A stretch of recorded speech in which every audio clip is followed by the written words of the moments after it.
Black and white நேயர்களுக்கு வணக்கம். அரசியல் சூத்திரம் நிகழ்ச்சியில் மூத்த பத்திரிகையாளர் ஆர்கே இணைகிறார். வணக்கம் சார். வணக்கம். ஊட்டியில துணைவேந்தர்கள் மாநாட்டு கூட்டத்தை தமிழக ஆளுநர் RN ரவி கூட்டியிருந்தார். ஆனா துணைவேந்தர்கள் புறக்கணித்து விட்டார்கள் அப்படின்றத அவர் தமிழக காவல்துறை மூலம் நள்ளிரவில் மிரட்டப்பட்டிருக்கிறார்கள். இது எமர்ஜென்சியை நினைவூட்டுறதா இருக்கிறது அப்படின்னு சொல்லியிருக்கிறாரு.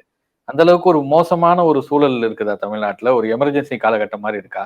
இந்த மாதிரியான கோமாளித்தனமான ஸ்டேட்மெண்ட் விடுறதுக்கு அவர் யாருதான் அவருக்கு சொன்னாரு? இப்போ பிரச்சனை இவ்வளவுதானுங்க. அவர் பிரஸ்டீஜ் பார்த்து ஒரு மேட்டர் பண்றாரு.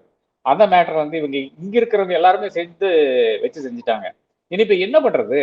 இனி இந்த மாதிரியான ஏதோ ஒரு எக்ஸ்பிளேஷன் தானே கொடுக்கணும்.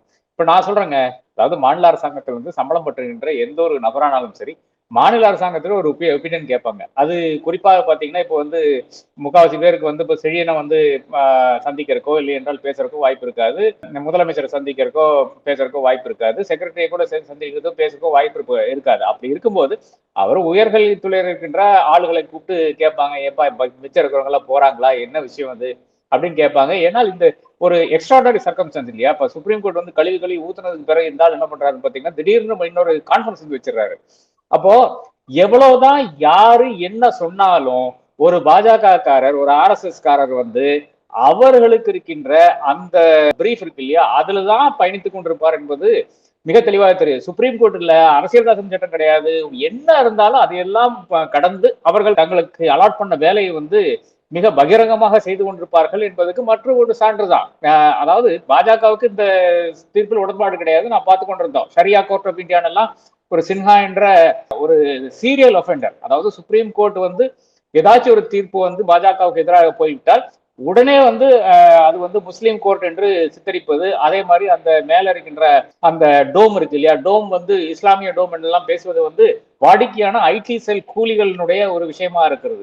ஏறத்தால் அதே ரூட்ல தான் இவரும் இருக்காரு, ரவி இருக்கிறாரு.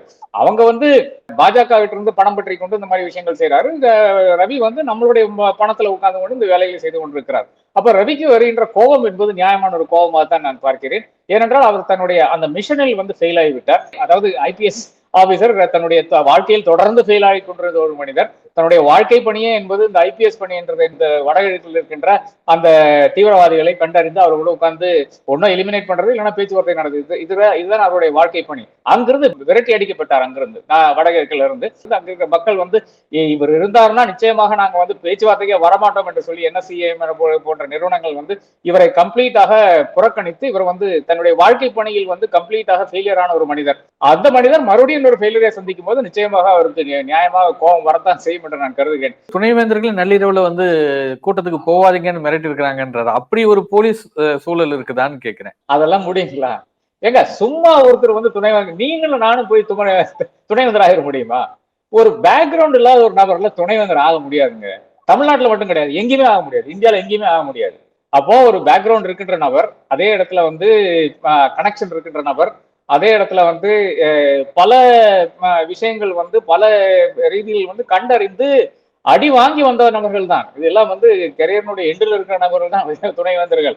ஏதோ ஒரு SB காரன் போயிட்டு ஐயோ கிளம்பி போயா, இல்லைன்னா குடும்பத்தை அது பண்ணிடுவேன், உன்னை இல்லாம பண்ணிடுவேன்னு சொன்னேன். இதெல்லாம் இந்த மிரட்டுக்கெல்லாம் பயப்பட மாட்டாங்க. ஏங்க, எத்தனை எம்ப்ளாயி யூனியனை ஒரு துணைவேந்தர்கள் இல்லை என்றால் அது பொறுப்பு வகிக்கின்ற நபர்கள் பார்த்திருப்பாங்க. எத்தனை யூனியன், எத்தனை பேர் கராவா பண்ணியிருப்பாங்க, எத்தனை பேர் அடிக்கின்ற விதமாக வந்திருப்பார்கள். அப்ப அதையெல்லாம் தாண்டி ஒரு மனிதன் வீசிய உட்காந்துருக்காருன்னு சொன்னா லேஸ்ல ஏதோ இந்த ரவி சொல்ற மாதிரி ஆமாங்க மிரட்டிட்டாங்க, அதனால நான் இரவோட இரவா ஓடி போயிட்டேன்னு சொன்னா அது நிச்சயமா நம்புற மாதிரி இல்லைங்க. என்னுடைய நண்பர்களும் பலர் வீசியா இருந்திருக்கிறார்கள். அவர்கள் எல்லாம் எங்கிருந்தெல்லாம் வந்தார்கள் என்று நான் யோசிக்க கூட பார்க்க முடியாது. தாண்டவன் என்ற ஒரே ஒரு மனிதனை பத்தி சொல்லிடுறேன். அவர் சென்னை பல்கலைக்கழகத்துல எம்ஜிஆர் விசுவாசி. Anna institute of public affairs ஆரம்பிச்சாருங்க. பப்ளிக் அட்மினிஸ்ட்ரேஷன் டிபார்ட்மெண்ட் இருக்கு. பப்ளிக் அஃபேர்ஸ் டிபார்ட்மெண்ட் ஆரம்பிச்சு அங்க PhD எல்லாம் கொடுத்து, அங்க MA எல்லாம் கொடுத்து பல விஷயங்கள் செய்த ஒரு மனிதராக இருக்கிறார். அதாவது பப்ளிக் அஃபேர்ஸ் தனி, பப்ளிக் அட்மினிஸ்ட்ரேஷன் தனி என்று சாதித்து அதுல ஒரு பெரிய ஒரு ஸ்டேட் கவர்மெண்ட்னுடைய அந்த சம்மதத்தோடு, யூனிவர்சிட்டியோட செனட் சிண்டிகேட்டினுடைய ஒப்புதலோடு, ஒரு அரசாங்கத்தினுடைய கவர்னருடைய ஒப்புதலோடு ஒரு டிபார்ட்மெண்டே ஆரம்பிச்ச நபர். இந்த மாதிரி எத்தனையோ நபர்களை பத்தி நாம் பேசலாம். அப்ப இது யாரும் லேசப்பட்ட மனிதர்கள் கிடையாது. ஏதோ ஓடி போயிடறான்னு சொன்னா ஓடி ஓடி போற ஆளுகள் கிடையாது வைஸ் சான்சலர்ஸ் என்பது. இது ரவிக்கு தெரியாது இல்லையா? அவர் யூனிவர்சிட்டி போனாதான் இதெல்லாம் தெரியும். அவர் வந்து ஐபிஎஸ்லயே இருந்துட்டாரு. அவருக்கு இந்த மேட்டர் தெரியறதுக்கு வாய்ப்பே இல்லை. அதனால வந்து ஒரு சிறுவலைத்தனமான ஒரு பிரஸ் ரிலீஸை வந்து நம்ம கிட்ட எல்லாம் அனுப்பி வச்சிருக்கிறாரு. அதோட தமிழ்நாட்டுல பள்ளி கல்வியோட தரம், கல்வியோட தரம் ரொம்ப மோசமா இருக்குது அப்படின்னு பேசியிருக்காரு. ஸ்கூல் எஜுகேஷன்லயும் பசங்க படிக்கிறதுக்கு இல்ல, ஒரு டிஜிட்டல் நம்பரை கூட அவங்களால சொல்ல முடியலன்னுலாம் கூட்டத்துல பேசியிருக்காரு. 6500 பேர் முனைவர் பட்டம் பெற்றவங்கல 1% பேர் கூட நெட் போன்ற தேர்வுகள்ல தேர்ச்சி பெறல. இதெல்லாம் பிஹெச்டி முடிச்சுட்டு தூய்மை பணியாற்றுறாங்க அப்படின்னு ரொம்ப வேதனையா சொல்லியிருக்கிறாரு. என்ன திருமலை, நீங்க எங்க பிஹெச்டி முடிச்சுட்டு வந்து தூய்மை பணி ஆற்றலுக்கு வந்து பிஹெச்டி காரர்கள் வருகிறான்னு பாத்தீங்கன்னா, இவருடைய மாநிலமான பீகார்லயும் உத்தரப்பிரதேசம் தான் அதிகமான நபர்கள் வருகிறார்கள். இங்கே வருவாங்க, அது நான் இல்லை என்று கூறவில்லை.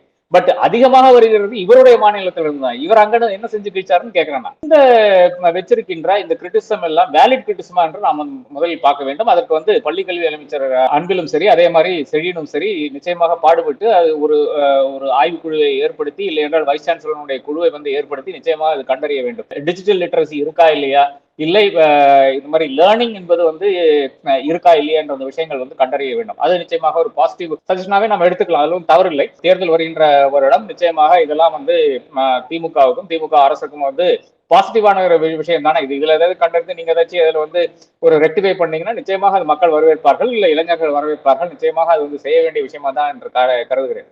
ஆனா இவர் இது வந்து பேச வேண்டிய அவசியம் என்னன்னு கேட்கிறார். நெட்ல வந்து இப்போ நாம வந்து அதிகம் வருகின்ற நபர்கள் வந்து ஆங்கிலத்துல தான் எழுதுறோம். அதே நேரத்துல வடக்கில் இருக்கிற நபர்கள் வந்து ஹிந்தியில எழுதுறாங்க. அப்ப அந்த வித்தியாசம் வராதா? நமக்கு ஒரு செகண்ட் லாங்குவேஜ்ல வந்து நாம் வந்து எழுதி கொண்டிருக்கிறோம், தமிழ்ல நாம எழுத முடியவில்லை.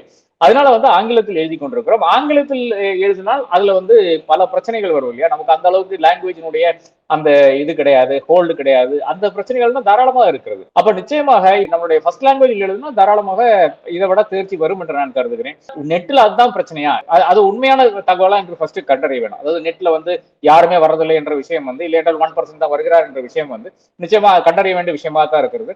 நானும் நெட்டுக்கு முன்னாடி வந்து ஜேஆர்எஃப் இருந்துங்க 91ல வந்து நானும் ஜேஆர்எஃப் பாஸ் பண்ணேன். ஃபர்ஸ்ட் அட்டெம்ப்ட்ல பாஸ் பண்ணுவேன். எனக்கு வந்து ஏன்னா ஆங்கிலம் நன்றாக வரும், மாஸ் கம்யூனிகேஷன் ஜேர்னலிஸ்ட்ல ஒன்றும் பெரிதாக நபர்கள் இல்லாதனால நான் பாஸ் ஆனேன். அப்போ ஒண்ணு அந்த இது இருக்குங்க, அதாவது என்ன சப்ஜெக்ட் எடுத்துக்கிறீங்கன்னா அது ஒரு இஷ்யூ இருக்குது. இப்போ 91ல எல்லாம் என்னை பொறுத்தவரை வந்து மாஸ்டர்ஸ் முடிச்சு கம்யூனிகேஷனுக்கு போறவர்கள் ரொம்ப கம்மி. அதாவது ஜேஆர்எஃப் ஜூனியர் ரிசர்ச் ஃபெலோஷிப்புக்கு போறவர்கள் ரொம்ப கம்மியா இருந்தார்கள். அது எழுதுறவர்கள் அதோட கம்மியா இருந்தார்கள். அது எழுதுனால அந்த டைம்ல வந்து நமக்கு கிடைக்குது. அப்போ இது வந்து கொஞ்சம் விரளமான, இல்லை என்றால் கொஞ்சம் ரேரான சப்ஜெக்ட்ஸ்ல வந்து தாராளமாக எளிதாக வந்து நமக்கு பாஸ் ஆகி விடலாம். அதே நேரத்துல இப்போ சாதாரணமான சோசியல் சயின்சஸ் இல்லைன்னா ஹியூமனிட்டிஸ் இல்லைன்னா சயின்ஸ் எடுத்து வச்சீங்கன்னா நிச்சயமாக கடினமாக இருக்கும் என்றால் அது போட்டி அதிகமாக இருக்கும். அதுல உங்களுக்கு லாங்குவேஜ் ஒரு எட்ஜாக வருது. அதாவது ஹிந்தியில நீங்க எழுத முடியும் என்றால் அது ஒரு எட்ஜாக அவர்களுக்கு வருகிறது. அது நிச்சயமாக ஒரு பிரச்சனையாக தான் நான் பார்க்கிறேன். இங்க தமிழ்ல எழுத முடியுமா இல்லையா எனக்கு தெரியவில்லை. எனக்கு தெரிஞ்சு இல்லை என்று நான் கருதுகிறேன். அப்படி இருந்தால் அது ஒரு ஆடட் அட்வான்டேஜா இருக்கு. தமிழ்ல எழுத முடிஞ்சால் அது ஒரு அட்வான்டேஜா இருக்கு. இங்க இருக்க மாணவர்களும் நன்றாக தேர்ச்சி பெற்று வருவார்கள். ஆனால் இதெல்லாம் ஆய்வுக்கு உட்படுத்த வேண்டிய விஷயமாக தான் நான் காண்கிறேன். அப்ப இவ்வளவு ஒரு அடாவடித்தனம் அந்த கவர்னர் செய்தா கூட இந்த விஷயங்கள் சொன்னது வந்து நிச்சயமாக ஒரு அரசாங்கம் வந்து அவருடைய எய்ட் அண்ட் அட்வைஸ் மினிஸ்ட்ரி சொல்ற மாதிரி கவர்னர் வந்து ஒரு அட்வைஸ் கொடுத்ததற்காக நாம எடுத்து நிச்சயமாக அதை வந்து பரிசீலனை செய்ய வேண்டும் என்று நான் கருதுகிறேன். திமுக அமைச்சர்கள் மேல நீதிமன்றத்துல வழக்குகள், அதுல செந்தில் பாலாஜி, பொன்முடி, துரைமுருகன், எம்ஆர்கே பன்னீர்செல்வம் இப்படி எல்லாம் இருக்கிறாங்க. இதுல செந்தில் பாலாஜி இன்னைக்கு மசோதா தாக்கல் பண்றத அமைச்சர் ரகுபதி அந்த மசோதாவை தாக்கல் பண்ணிருக்காரு, அவர் ராஜினாமா செய்ய போகிறாரா அப்படின்னு ஊடகங்கள்ல பிளாஷ் நியூஸ் எல்லாம் போயிட்டு இருக்குது. அப்படியான ஒரு சூழல், செந்தில் பாலாஜி ராஜினாமா, அப்படி வேற யார் அமைச்சரவையில மாற்றம் ஏதாவது எப்படி தகவல் ஏதாவது இருக்கு? அது இன்னும் ஃபைனலைஸ் ஆகவில்லை என்றுதான் நான் கருதுகிறேன். ஏனென்றால் இப்ப இருக்கிற சூழ்நிலையில வந்து இன்னும் இந்த டிசிஷன் இருக்கு இல்லையா, அதாவது சுப்ரீம் கோர்ட்டுக்கு எதிராக போக வேண்டுமா, இல்ல சுப்ரீம் கோர்ட்டுக்கு சொன்ன விஷயத்தை வந்து நாம் அப்படியே அமல்படுத்த வேண்டுமா, இதுதான் இங்க முதல்வருடைய முன்னால் இருக்கின்ற கேள்வியா இருக்கும். என்னை பொறுத்தளவுல வந்து சுப்ரீம் கோர்ட்டுக்கு இது சொல்றதுக்கான முகாந்திரம் கிடையாது. அவர்கள் வந்து supreme court exceeded is brief தான் நான் சொல்லுவேன். அதாவது ஒரு மனிதனை வந்து ஜெயில வைக்க வேண்டுமா இல்ல வெயில்ல என்லார்ஜ் பண்ணுமா என்பது சுப்ரீம் கோர்ட்டினுடைய டிசிஷன். நிச்சயமாக அதை வந்து யாரும் தலையிட முடியாது.